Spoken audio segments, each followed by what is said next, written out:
Umat Allah yang diberkati Tuhan dimanapun Anda berada saat ini, bersyukur kepada Allah di dalam anugerah kebaikan dan cintanya. Dia mengasihi dan memberkati kita secara luar biasa. Kembali bersama dengan saya, Pastor Dr. Hanas THD.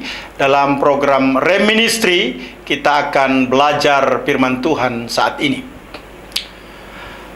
Bisnis yang sukses semestinya tidak selalu mencari keuntungan finansial semata, namun juga benefit moral. Baik itu berupa kebaikan, keadilan, kebenaran, dan keteladanan. Karena bisnis yang sesungguhnya itu memberi keuntungan bagi pelaku bisnis itu sendiri dan juga memberi dampak positif bagi orang lain. Saat ini kita akan belajar bersama tentang prinsip sukses berbisnis menurut standar Tuhan. Umat Allah ini berkati Tuhan, dalam waktu 15 tahun perusahaan Enron itu berkembang dari nol menuju perusahaan terbesar nomor 7 di Amerika dengan 20.000 pekerja di 40 negara dengan pendapatan 101 miliar dolar Amerika di tahun 2000. Majalah Fortune menempatkan Enron sebagai perusahaan paling inovatif di Amerika selama 6 tahun berturut-turut. Tetapi di balik kesuksesan perusahaan ini tersembunyi kebohongan, di antaranya perjanjian yang tidak jujur dan menyembunyikan hutang dalam laporan keuangan. Akhirnya kebohongan ini terbongkar dan para investor serta kreditor menarik diri sehingga perusahaan ini menjadi bangkrut. Skandal ini terpampang besar di halaman-halaman utama surat kabar karena pengaruhnya itu tidak hanya di dunia ekonomi namun juga dalam dunia politik. Keterlibatan Enron dalam bisnis dengan beberapa pemerintah negara lain membawa dampak yang luas. Dari ruang kerja yang mewah, para eksekutif Enron ini mendekam di penjara karena meremehkan arti integritas dalam kehidupan mereka. Yang lebih utama karena mengabaikan prinsip sukses berbisnis menurut standar Tuhan. Itulah sebabnya integritas menjadi hal utama yang menjadi credit point untuk melakukan bisnis. Bagaimana cara agar bisa sukses di dunia usaha atau di dunia bisnis menurut standar Tuhan? Ada 7 langkah utama yang perlu kita perhatikan sebagai orang percaya. Yang pertama, bermitra dengan Allah. Pengkhotbah 4 ayat 9 menyatakan, berdua lebih baik daripada seorang diri. Yang penting adalah bermitra dengan Allah dalam pekerjaan Anda. Seseorang mengatakan, bila Allah adalah mitra Anda, buatlah rencana-rencana yang besar. Bermitra dengan Allah berarti mengajak campur tangan Tuhan terjadi dalam pekerjaan kita. Berdoa dan mencari kehendaknya dalam membuat rencana dan melakukan tugas-tugas kita sehari-hari dengan baik. Umat Allah yang diberkati Tuhan, kita dapat bermitra dengan Allah karena Allah adalah penolong kekuatan kita untuk mencapai sukses.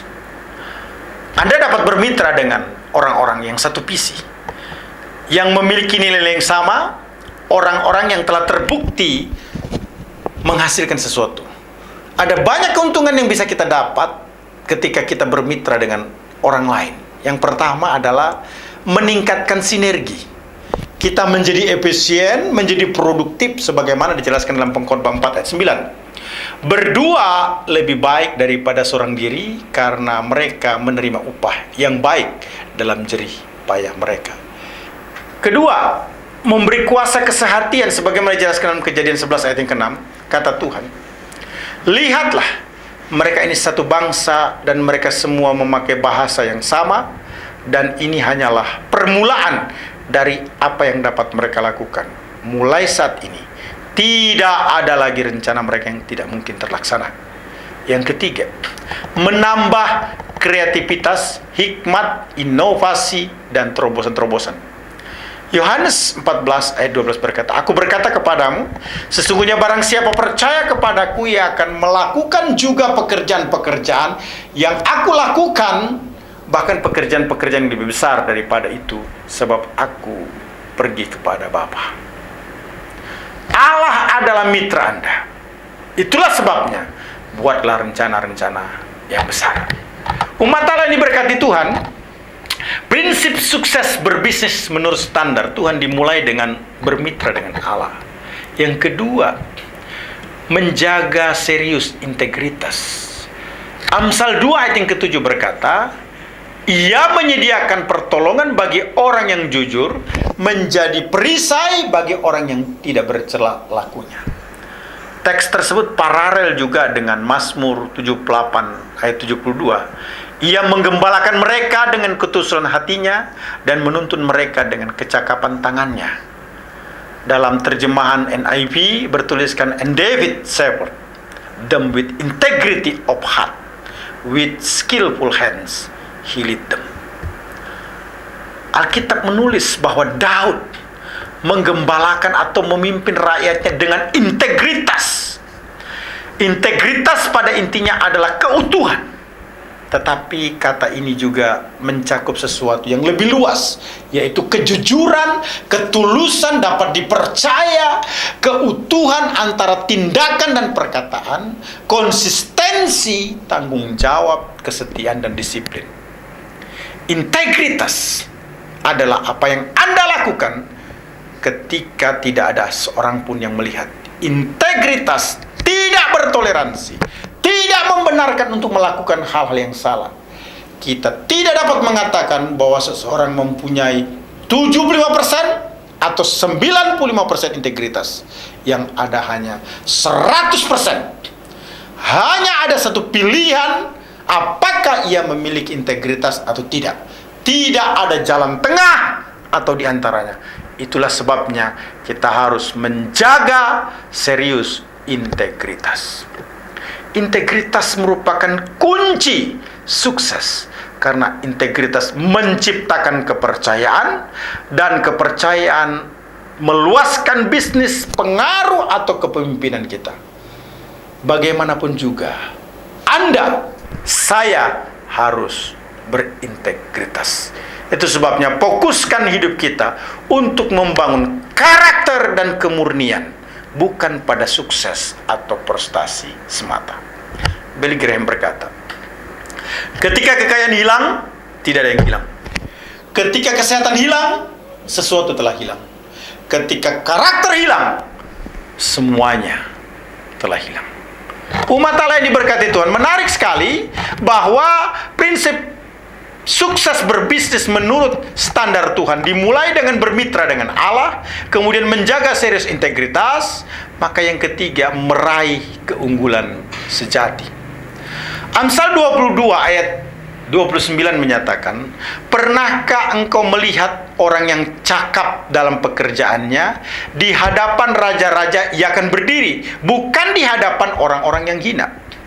Teks tersebut paralel juga dengan Daniel 5 ayat 12. Karena pada orang itu terdapat roh yang besar, yang luar biasa, roh yang memiliki pengetahuan dan akal budi, sehingga dapat menerangkan mimpi, menyingkapkan hal-hal yang tersembunyi, dan menguraikan kekusutan, yakni pada Daniel yang dinamai Belsazar oleh raja. Baiklah, sekarang Daniel dipanggil dan ia akan diberitahukan maknanya. Keunggulan sejati adalah kecakapan yang juga terlihat melalui diri Daniel. Dalam Daniel 5 ayat 12 dituliskan tentang Daniel sebagai seseorang dengan roh yang luar biasa, atau dalam bahasa Inggrisnya disebut an excellent spirit. Martin Luther King Jr. berkata pada Oktober 1967, bila bagian Anda ternyata menjadi penyapu jalanan, sapulah jalanan dengan sedemikian baik, sehingga seluruh penghuni surga dan bumi akan berdiam sejenak dan berkata, ia hidup sebagai penyapu jalanan yang luar biasa. Ia melakukan pekerjaannya dengan baik.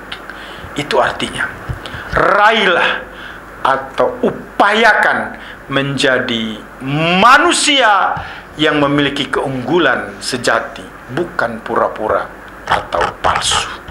Umat Allah yang diberkati Tuhan, menarik sekali. Prinsip sukses berbisnis dalam standar Tuhan dimulai dengan bermitra dengan Allah, menjaga serius integritas, meraih keunggulan sejati. Kemudian yang keempat adalah bekerja dengan rajin. Pengkhotbah 9 ayat 10 menyatakan, segala sesuatu yang dijumpai tanganmu untuk dikerjakan, kerjakanlah itu sekuat tenaga, karena tak ada pekerjaan, pertimbangan, pengetahuan, dan hikmat dalam dunia orang mati. Kemana engkau akan pergi?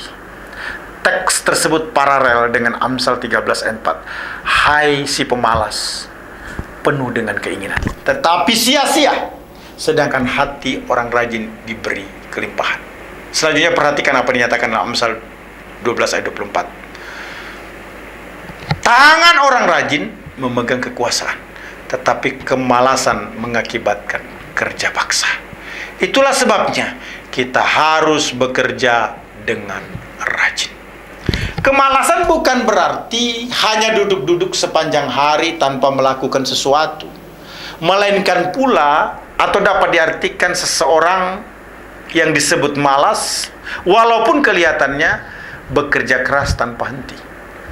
Kemalasan adalah tidak melakukan sesuatu yang perlu dilakukan pada saat itu harus dilakukan.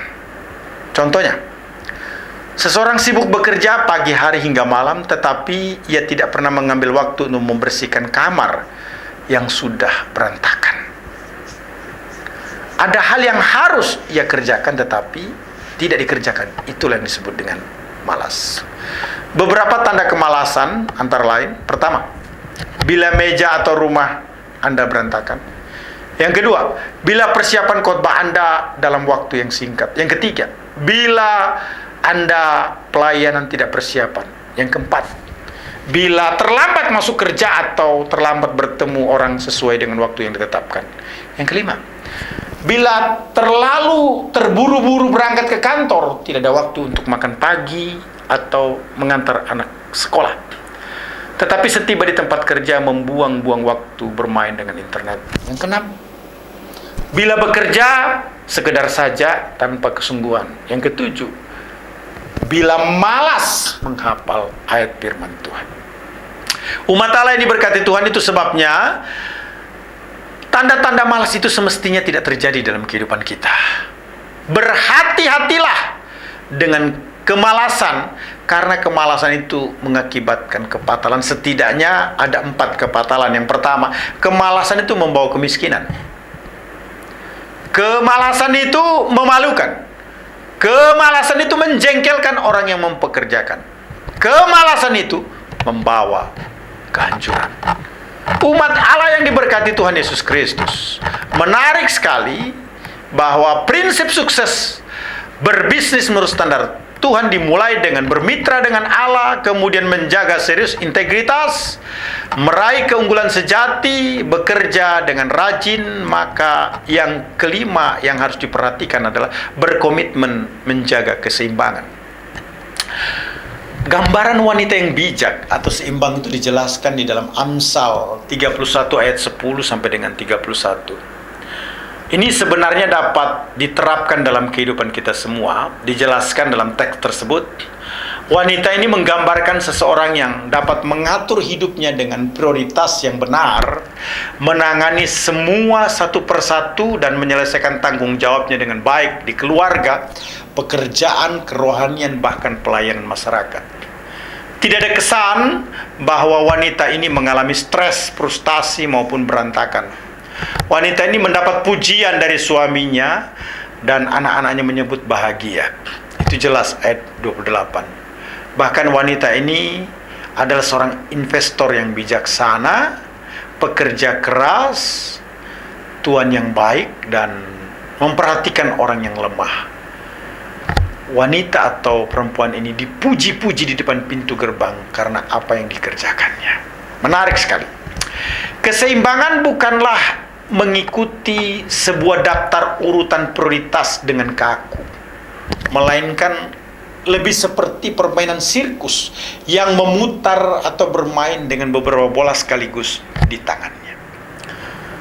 Hal ini perlu latihan dan kemauan. Kita perlu tahu bola apa yang ada di tangan kita saat ini yang perlu mendapat perhatian khusus untuk beberapa lama. Contohnya, bila anak-anak masih kecil membutuhkan perhatian lebih banyak daripada waktu mereka sudah duduk di bangku kuliah. Mereka tidak mudah meraih keseimbangan, tetapi kita perlu mengusahakannya. Minta hikmat dari Allah untuk mengerti masa dan waktu, hal-hal yang perlu mendapat perhatian kita di saat-saat tertentu. Umat Allah yang diberkati Tuhan, bagian yang keenam adalah mengambil waktu beristirahat. Tuhan sendiri sebagai pencipta menyatakan bahwa sabat atau beristirahat itu penting karena Tuhan berhenti dari penciptaan atas langit dan bumi dengan segala isinya sehingga mengambil sabat. Kejadian 2 ayat 2 berkata, ketika Allah pada hari ke-7 telah menyelesaikan pekerjaan yang dibuatnya itu, berhentilah ia pada hari ke-7 dari segala pekerjaan yang telah dibuatnya itu. Ayat yang ketiga, lalu Allah memberkati hari ke-7 itu dan menguduskannya. Pada hari itu berhentilah ia dari segala pekerjaan penciptaan yang dibuatnya itu. Tuhan menjadi contoh untuk sabat. Itulah sebabnya Ia juga memerintahkan kepada manusia untuk ingat dan kuduskanlah hari Sabat. Keluaran 20 ayat yang ke-8. 6 hari lamanya engkau akan bekerja dan melakukan pekerjaanmu. Keluaran 20 ayat 9. Tetapi hari ke-7 adalah hari Sabat Allahmu, maka janganlah melakukan sesuatu pekerjaan, engkau atau anak-anakmu laki-laki, atau anakmu perempuan, atau hambamu laki-laki, atau hambamu perempuan, atau hewanmu, atau orang asing yang di tempat kediamanmu. Keluaran 20 ayat 10. Selanjutnya, sebab 6 hari lamanya Tuhan menjadikan langit dan bumi, laut dan segala isinya, dan ia berhenti pada hari ke-7. Itulah sebabnya Tuhan memberkati hari Sabat dan menguduskannya. Keluaran 20 ayat 11. Umat Allah yang diberkati Tuhan, itulah sebabnya kita sebagai orang percaya juga harus mengambil waktu Sabat, yaitu waktu beristirahat. Tuhan memerintahkan Sabat atau istirahat. Ia sendiri memberikan teladan dengan berhenti bekerja menciptakan dunia di hari ke-7. Dibutuhkan iman untuk bisa beristirahat dan tidak khawatir tentang hal-hal yang belum selesai, atau tekanan dari rekan kerja yang tidak pernah beristirahat. Namun banyak manfaat yang kita dapatkan dari Sabat. Sabat memberi waktu bagi kita untuk berpikir, merefleksikan diri, fokus pada hubungan kita pada Allah, dan mengalami pembaharuan. Tanpa Sabat, kita dapat terjebak dalam kedangkalan, sibuk tetapi tanpa pencapaian yang maksimal. Jadi izinkan Yesus membantu kita menyelesaikan pekerjaan kita dan beristirahatlah. Umat Allah yang diberkati Tuhan, menarik sekali dalam pelajaran ini kita sebagai orang percaya diingatkan kembali oleh Tuhan bahwa prinsip sukses berbisnis menurut standar Tuhan itu harus dimulai dengan bermitra dengan Allah, kemudian menjaga serius integritas, meraih keunggulan sejati, bekerja dengan rajin, berkomitmen menjaga keseimbangan, mengambil waktu beristirahat, dan diakhiri atau yang merupakan bagian yang ke-7 adalah memberi sebanyak-banyaknya. Lukas 6 ayat 38 menyatakan, berilah dan kamu akan diberi. Suatu takaran yang baik, yang dipadatkan, yang digoncang dan yang tumpah keluar akan dicurahkan ke dalam ribaanmu. Sebab ukuran yang kamu pakai untuk mengukur akan diukurkan kepadamu. John Wesley pernah berkata, dapatkan sebanyak Anda bisa, tanpa menyakiti diri sendiri dan orang lain. Simpan sebanyak yang Anda bisa. Potong pengeluaran yang tidak perlu. Beri sebanyak yang Anda bisa. Simpan harta kekal di sorga. Prinsip ini berlaku dalam kehidupan orang-orang yang sukses. Seorang anak bernama William pergi untuk mencari kehidupan ataupun juga nafkah saat ia berusia 16 tahun. Semua barang miliknya saat itu dibungkus dalam satu kain dan ditentengnya. Tidak ada koper ataupun barang berharga lainnya yang dia miliki. Dalam perjalanannya bertemu dengan seorang kapten kapal dan William bercerita keahliannya adalah membuat sabun dan lilin. Kapten tua itu berlutut dan berdoa untuk William serta memberi nasihat. Seseorang akan menjadi pembuat sabun yang ternama di New York. Bisa jadi itu kamu atau orang lain. Jadilah orang yang baik. Berikan hatimu untuk Kristus. Beri pada Tuhan apa yang menjadi miliknya. Dan buatlah sabun dengan jujur. Dan saya percaya kamu akan menjadi orang yang makmur dan kaya. Saat tiba di kota, William mengingat apa yang dikatakan sang kapten. William pergi ke gereja. Dari $1 penghasilan pertamanya, ia berikan 10% untuk Allah. Waktu berjalan, lama-kelamaan menjadi pemilik satu-satunya bisnis tersebut. Bisnisnya berkembang, ia memberikan 2/10, 3/10, 4/10, bahkan 5/10. Dan akhirnya, ia memberikan seluruh penghasilannya. Ini adalah cerita dari William Colgate yang telah memberikan jutaan dolar untuk pekerjaan Tuhan. Itulah sebabnya kita juga harus belajar memberikan sebanyak-banyaknya. Umat Allah yang diberkati Tuhan. Kalau Yusuf bisa berhasil seperti yang dinyatakan dalam Kejadian 39 ayat yang ketiga. Firman Tuhan menyatakan, Yusuf disertai Tuhan dan bahwa Tuhan membuat berhasil segala sesuatu yang dikerjakannya. Maka kita juga bisa sukses menurut standar Allah dengan melakukan 7 cara. Yang pertama, bermitra dengan Allah, menjaga serius integritas, meraih keunggulan sejati, bekerja dengan rajin, berkomitmen menjaga keseimbangan, mengambil waktu beristirahat, memberikan sebanyak-banyaknya. Saya percaya pembelajaran firman Tuhan hari ini akan membuat kita diberkati. Salam sukses dalam dunia bisnis, pelayanan, keluarga. Tuhan Yesus memberkati. Immanuel. Amin.